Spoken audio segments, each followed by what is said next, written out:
Hey, this is Brooke, functional medicine dietitian specializing in fertility, and this is the Fertility Dietitian podcast, where I help you uncover the barriers that are preventing you from optimizing your fertility and teach you how to work with your body to finally take home a healthy baby.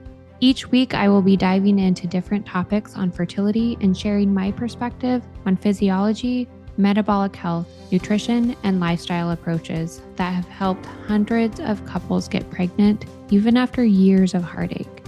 My goal is to empower you with the knowledge you need to take back control of your fertility. Happy listening.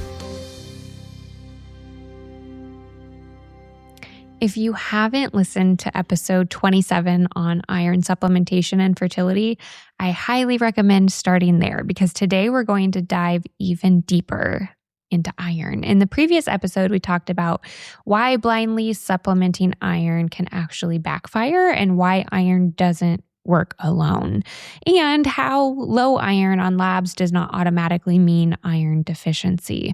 So today we're focusing on how to improve iron levels and iron function without supplements, and why for many women this is actually the missing piece.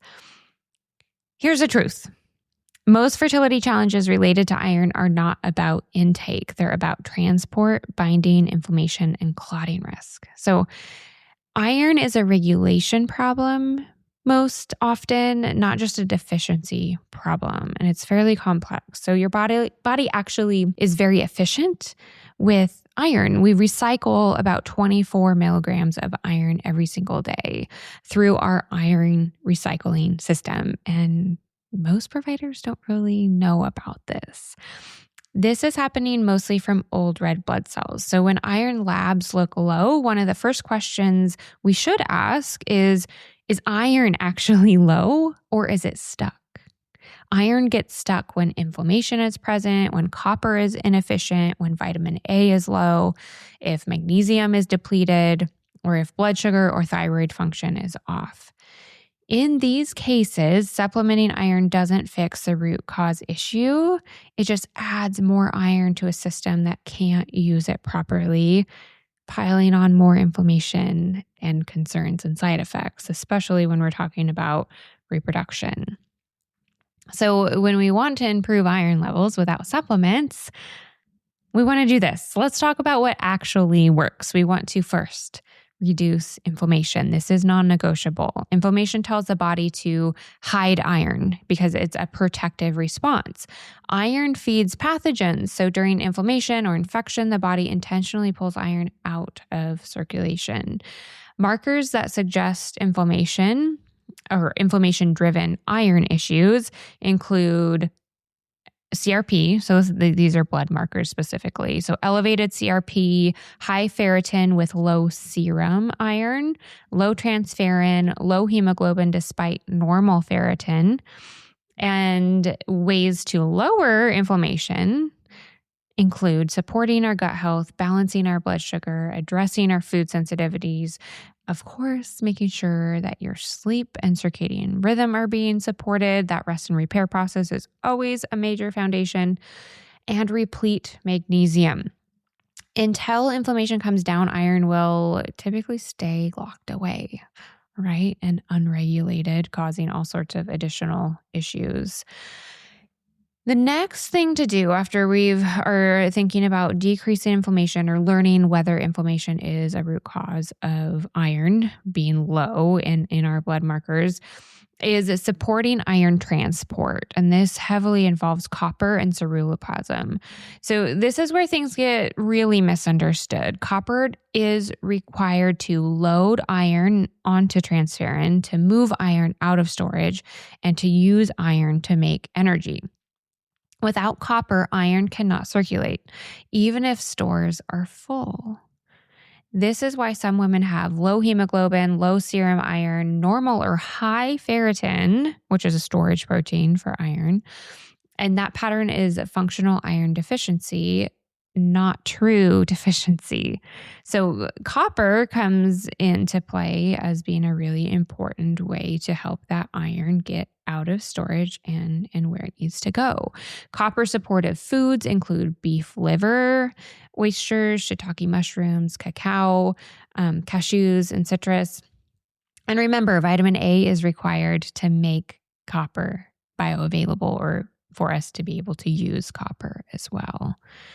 All right, so lots of nutrients are going to be necessary for supporting overall iron transport and regulation. But let's keep going through the list here. So we also want to be prioritizing heme iron from food. So food-based iron is regulated by the body. Supplements are not. Heme iron is from animal foods and is absorbed up to 4 times better than non-heme iron, which is from plant foods.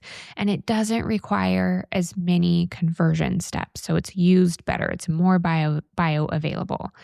Best fertility foods or sources include beef, liver, sardines, oysters. And the beauty of food is that this iron is going to be coming with the nutrient buddies that we need to help circulate iron, including your copper and your zinc and your vitamin A, as well as your B vitamins, your protein, and fat for improved absorption of a handful of these nutrients. This is why food is often more effective than supplements. Doesn't mean supplements don't serve a purpose or have a place, but food first always. We also want to be making sure that we're improving digestion and absorption. You can eat iron-rich foods all day long, but if digestion is compromised, iron won't be absorbed. And so a few ways that we can support absorption include eating slowly, chewing well, supporting our stomach acid, avoiding excess calcium when you're eating iron-rich meals because calcium blocks iron absorption or decreases it. And pairing iron-rich foods with vitamin C can be supportive, but remember that poor digestion often contributes to poor iron status and overall regulation of that iron too. All right, so let's briefly talk about labs so we can talk more about binding factors and the connections with fertility. This is where more confusion often happens when we're talking about iron regulation. Key iron markers that I look at all together, we always are looking in context here. So hemoglobin, ferritin, serum iron, transferrin, a TIBC, which is total iron binding capacity, ceruloplasmin, copper, magnesium in the red blood cells. So it's called RBC magnesium specifically. We want that one for best context, and vitamin A and CRP. What matters is patterns, not single numbers. So we're looking at things like low hemoglobin and normal ferritin, low transferrin, low ceruloplasmin. It's not a call for iron supplementation. It's a call for better iron support or regulation.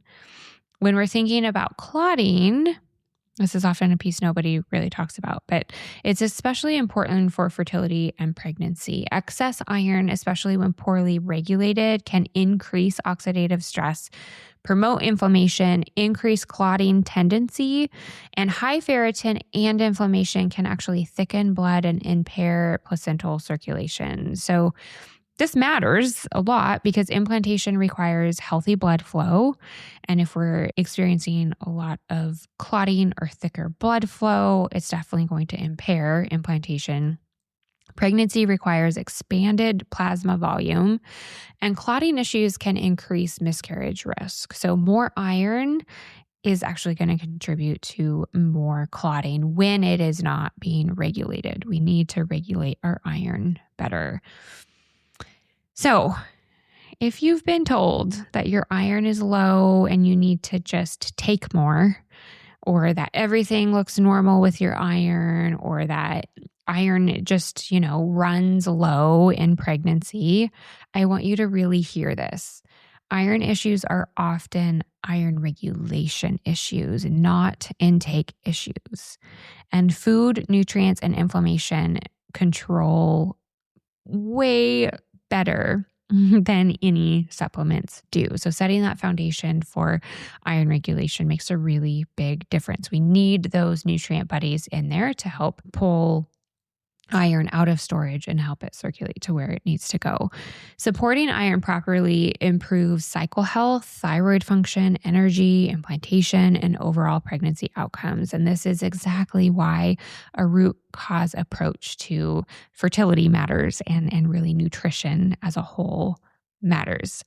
If this episode made you rethink everything you know about iron, share it with someone who's been stuck in the supplement spiral, okay? Over-supplementing iron leads to a lot of negative side effects, increasing inflammation, increasing risk of miscarriage. And if you're supplementing it during pregnancy, especially IV level supplementation, you're at much higher risk of bleeding, hemorrhaging after birth, okay? It's a body's way of eliminating iron that it cannot manage because this recycling system is not functioning appropriately. So that gives you another idea of some of the negative impacts of iron supplementation. And again, like there is always room for supplementation. We just need to make sure that it's being very supportive, that labs are being monitored, that we're looking at the full picture and context and really supporting the recycling of the iron to minimize those negative side effects.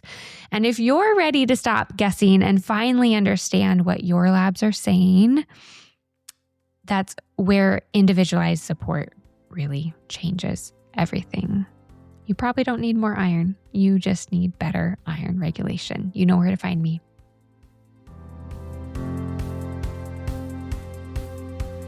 Thank you for listening to this episode of the Fertility Dietitian podcast.